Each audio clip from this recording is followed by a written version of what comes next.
Good morning, students. Hope you are fine and doing everything well. And let us go on today.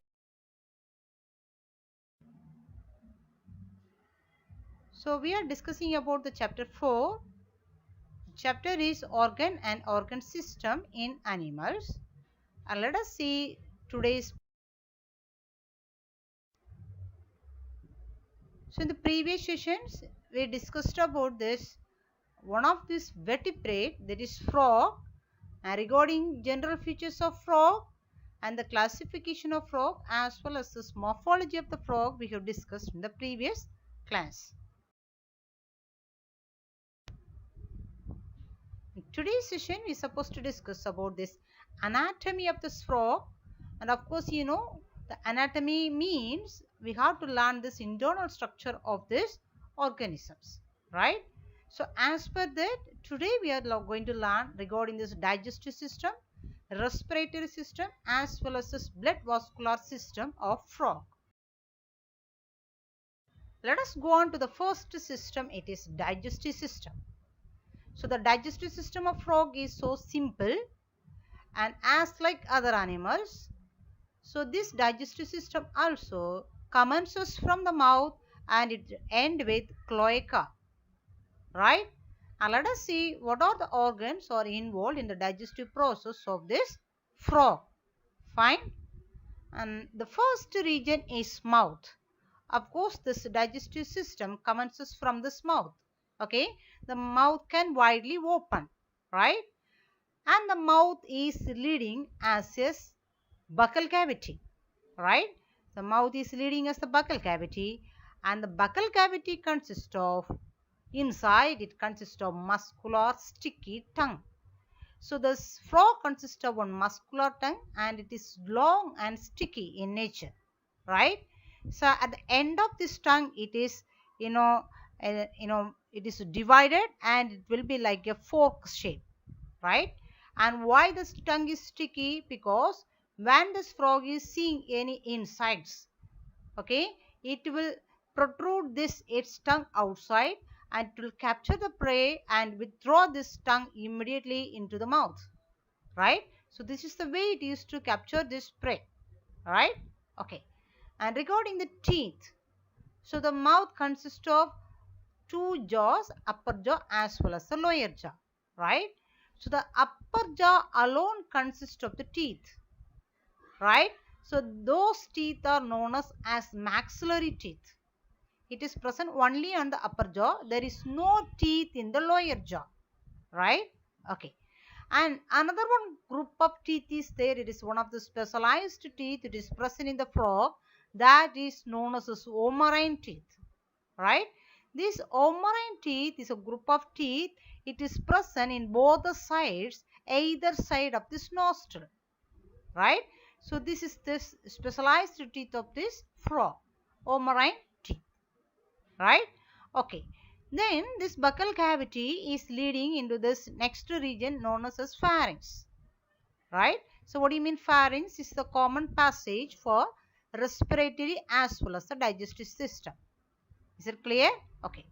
Then the next one, the pharynx is leading to the esophagus. Can you watch in the figure? Mouth is there. The mouth consists of the tongue and it is leading to this, esophagus, right? Then esophagus is leading to the next region, stomach. Fine. And the stomach is leading to the next region, it is intestine, right? So the small intestine as well as the large intestine also there, right? Then it is leading to this rectum and the rectum is leading as a cloaca. Okay. This is the regions of this digestive system of frog.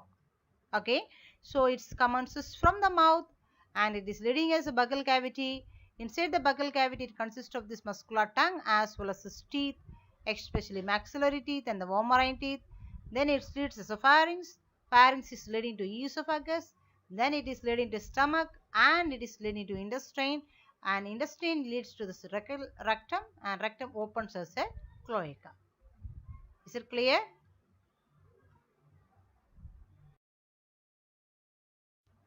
Let us see this digestive glands. So in the previous slide, we said about the organs of this digestive system, right? And let us see what are these glands or enzymes or secretions helping for the digestion process. Okay. So the first region we can say, of course, this digestive system starts from the mouth. Okay. And it is leading. So there is no specific secretory digestive enzyme is present in the mouth. Okay, this enzyme started to secrete in the stomach region. Okay, so the mouth is leading into esophagus leads as a stomach. In the stomach, the wall of the stomach is secreting two secretions, right? One is hydrochloric acid, right? Another one is gastric juice.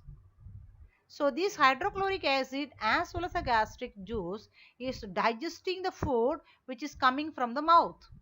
Okay, through esophagus it will reach the stomach. Okay, so these secretions are digesting the food which is reaching in the stomach. And after digesting process takes place in the stomach, the food is now it is known as in the form of chyme. The food will become as another one form that is known as a chyme. Okay, now this chyme is coming towards the next region, intestine. After stomach there is a intestine, right? So this chyme is coming towards this intestine. Especially the first part of this intestine is known as a duodenum. The first part of this intestine is known as duodenum, right? So when the food comes towards this duodenum, there are two very important glands are there. So the name of the glands are, one is the liver, another one is pancreas. Okay, so this liver is secreting one juice is known as bile juice. Meanwhile, the pancreas is secreting one juice that is known as a pancreatic juice. Okay, so this bile juice from the liver through the bile duct it will reach the small intestine. The same way, pancreas is secreting the pancreatic juice. So through the pancreatic duct, the juice will reach the small intestine. Is it clear? So in the intestine already what is there? Chyme is there. Okay. So this bile juice as well as the pancreatic juice is again digesting the chyme in this intestinal region. Is it clear? Okay. Then what is the role of this bile? So this bile is converting the fat substances. It is digesting the fat and it is converting into fat globules. Okay. So the food which is eaten by the frog, okay, consists of lot of nutrients, right? Like carbohydrate, proteins, fats, minerals, vitamins, everything will be there. Fine. Water. So in that the fat substances will be digested especially by bile juice, which is secreted by liver. Okay, so fat is actually it's a biggest molecule. This will be digested as the smallest fat globules first of all. Okay, then what is the role of this pancreatic juice? So this pancreatic juice is digesting carbohydrate, protein as well as the lipid. Okay, then so rest of this process, everything, digestive process, everything takes place in the intestinal region only. Is it clear? And after all the digestion is over, this digested nutrients, this complex molecule of this nutrients will become as its own simplest molecule. Then only it can reach the cells. Okay, that process only takes place in the digestive system, right? So after the digestion is over, the nutrients will be absorbed by one small minute finger-like projections. Minute finger-like projections which is present in this intestine, that is known as villi as well as microvilli. The villi consists of microvilli. It is a microscopic minute projections. Okay, so these will absorb these nutrients. Okay, and it will transfer towards the circulatory system to supply this to the body. Okay, then the waste will be sent towards this rectum region. So then from the rectum the waste will reach this cloaca region, and through the cloaca the digestive waste will be eliminated out. Okay, so that's this the process of this digestive system in frog. Clear? Let us go on to the next system. It is the respiratory system. So the respiratory system is somewhat specific for this amphibians, especially frog amphibians, right? So why it is unique or specific? Because only the amphibians is the organisms which used to survive inside the water as well as on the land, right? Only the amphibians alone. So the respiratory system also somewhat unique. Okay, so when it is inside this water also it has to breathe, when it is on the land also it has to breathe. Okay, so that's why these amphibians or frog is using three types of respiration. Okay, let us see one by one. The first respiratory system is cutaneous respiration. So cutaneous respiration means it's this frog used to breathe or respire through the skin. That is known as cutaneous respiration. Especially this respiration it is using when this frog is under the water. Okay, so cutaneous respiration means, cutaneous means skin. Okay, the next respiration is buccal respiration. Can you watch in the figure? So first one is cutaneous respiration we said. So it is using the skin to transfer this oxygen and the carbon dioxide by diffusion process. Okay, and the second one is buccal respiration. It takes place in the buccal cavity. As we said already, buccal cavity means mouth is leading as a buccal cavity. Okay, so this respiration takes place when the frog is on the land. Okay, so how it takes place? Especially the mouth remains closed. This respiration, it is not using the mouth. Mouth is completely closed and the nostrils remains open. Okay, so the air is moving through the nostrils.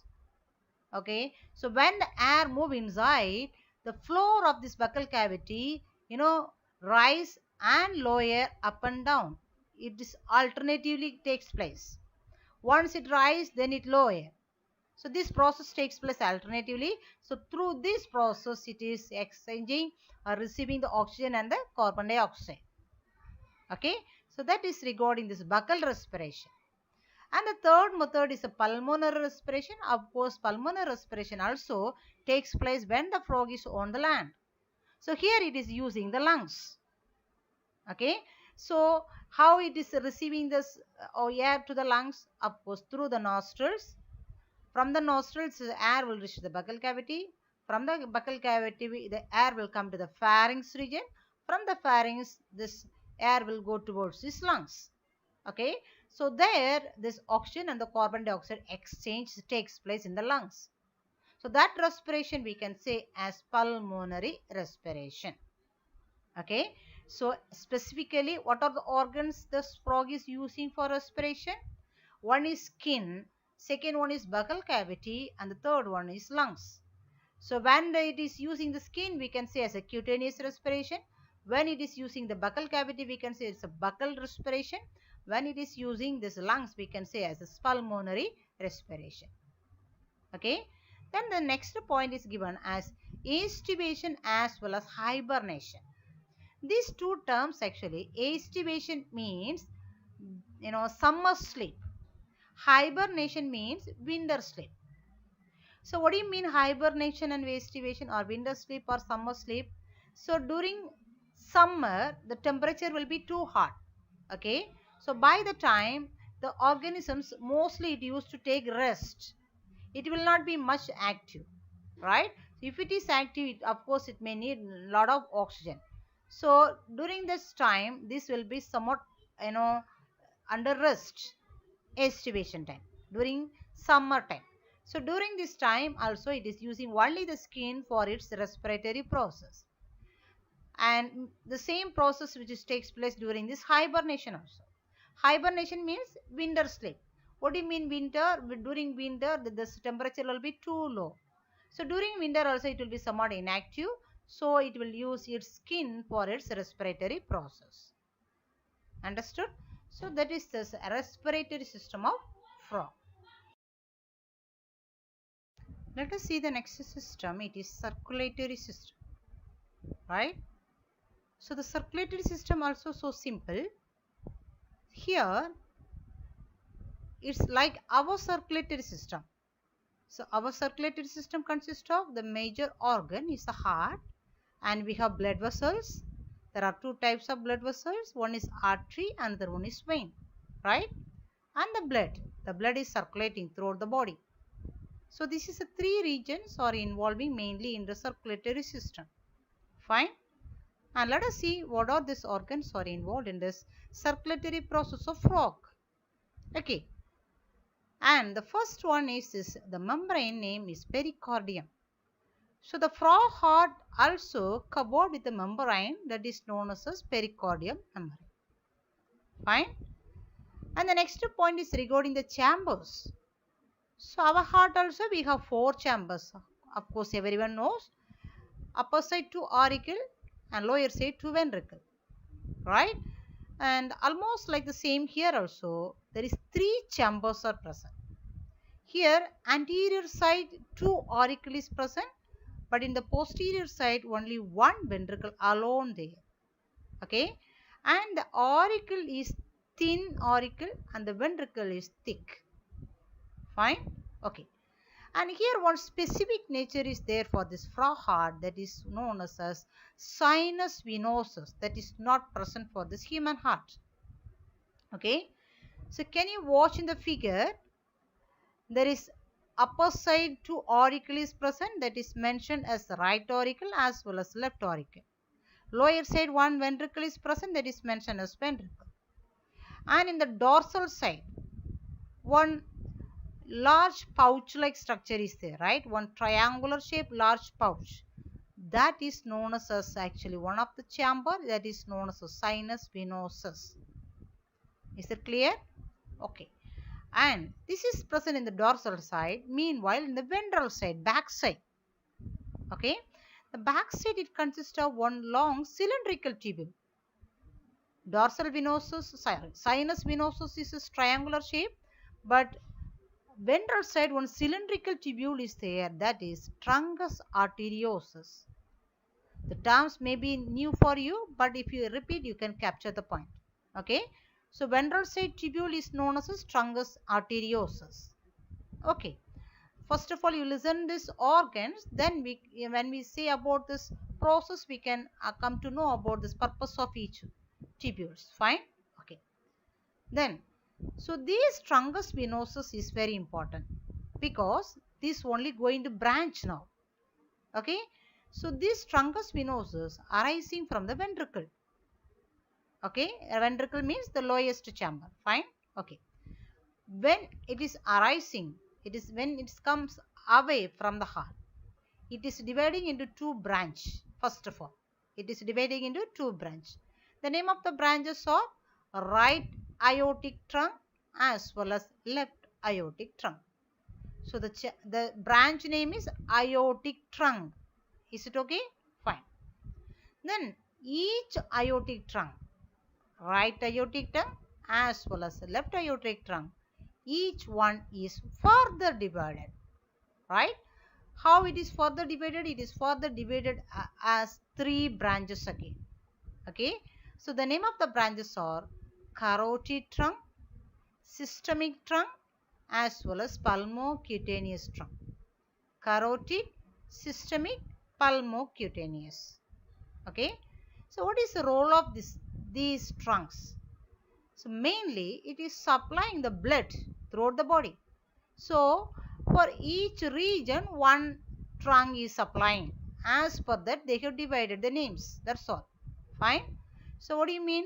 Carotid trunk is supplying the blood to the anterior region. What do you mean anterior region? Where the head region is present. Okay. Systemic trunk is supplying to the posterior region. What do you mean? Backside in the trunk region. Okay. Then pulmocutaneous means it is a specific one. It is supplying the blood to the skin as well as to the lungs. Pulmo means lungs, cutaneous means skin. Is it okay? It is supplying.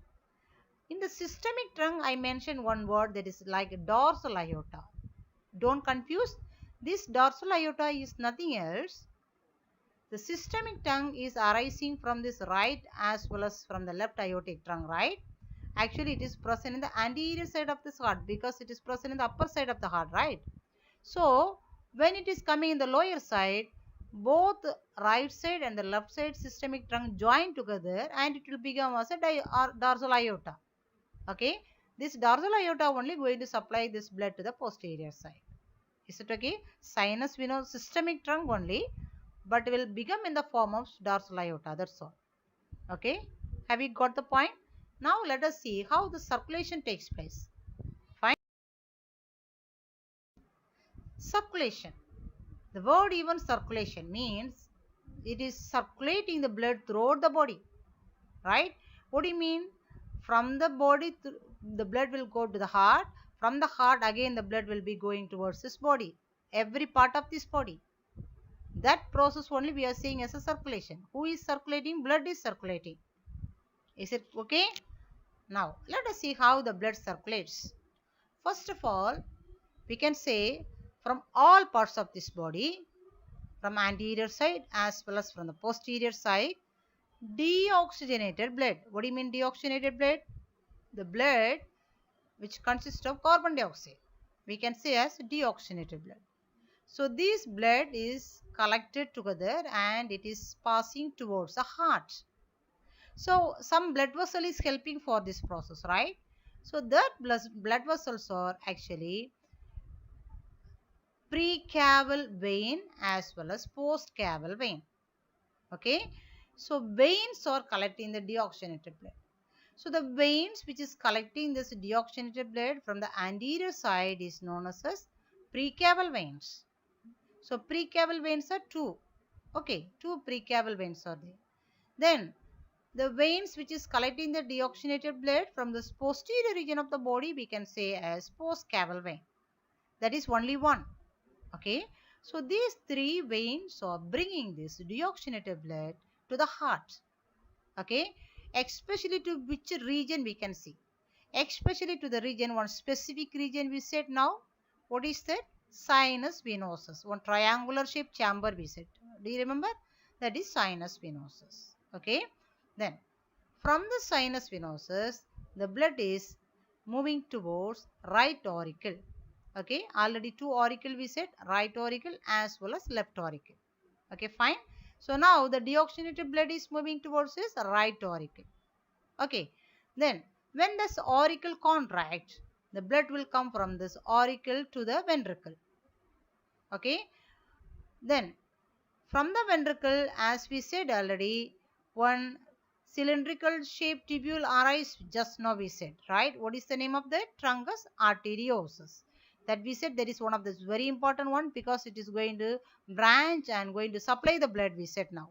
Am I right? Okay. So this name of the blood is truncus arteriosus.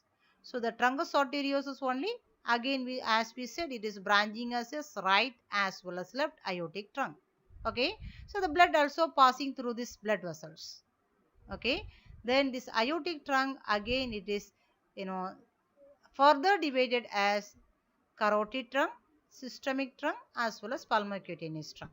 Okay, so the blood is taken by this truncus arteriosus from the ventricle is supplied by these blood vessels. Okay, so mainly the blood vessel pulmocutaneous trunk we said that is supplying this blood to this skin as well as to the lungs. Okay, so that's what the arrow mark is mentioned. From the pulmocutaneous trunk the blood is going towards the lungs. In the lungs what happens there? Exchange of gases takes place, right? So the blood is leaving this carbon dioxide there and receiving the oxygen. Okay, then this blood is taken towards the heart again to through another one blood vessel that is known as pulmonary vein. So the pulmonary vein is bringing the oxygenated blood. The first two veins we said is a precaval as well as a postcaval vein is bringing the deoxygenated blood. Have you got the point? But this pulmonary vein is bringing the oxygenated blood from the lungs. To which chamber of the heart? Left auricle. Okay. Have you noticed one point? Already we said right auricle is receiving deoxygenated blood. But here left auricle is receiving oxygenated blood. Okay. So when the auricle contract, from the right auricle, the deoxygenated blood will go towards this ventricle. Meanwhile, from the left auricle, oxygenated blood will go towards this ventricle. Here we may have one doubt. Both the blood is mixing towards, coming towards this ventricle, right? So whether it mixed together, yeah, surely both is, oxygenated as well as this deoxygenated blood, both will mix together.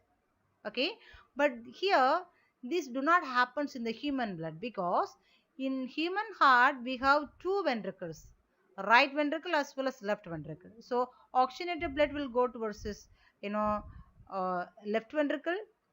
Deoxygenated blood will go to the right ventricle. So it do not mix together for human heart, but in case of frog, here it will mix together again. Okay, so in the ventricle again it will mix together.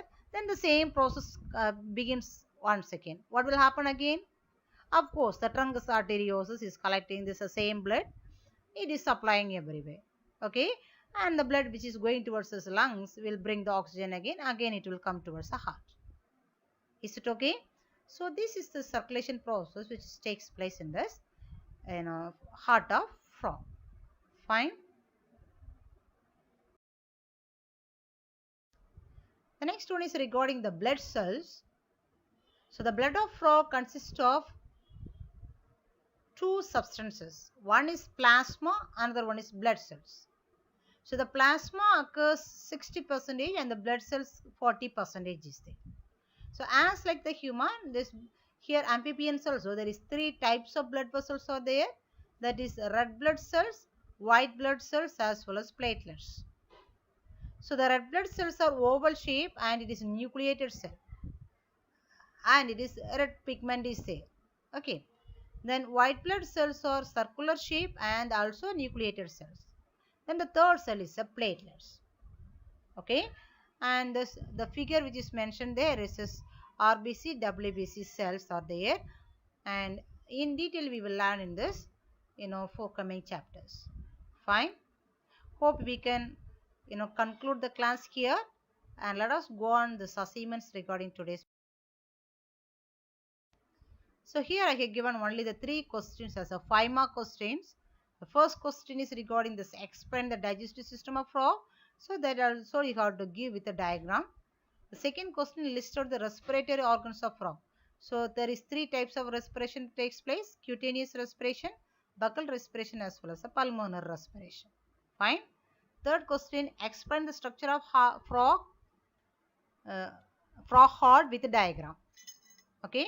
So here also you have to draw the diagrams, and please go through these diagrams and practice these diagrams in the note also, right? So copy this pages and draw the diagrams in this in one of this note, and please we have the practice on each and everything, right? So please watch all these videos completely and have touch with this, and the next class we can meet with this and next system of the frog. So until that, please stay at home and stay safe and pray very well.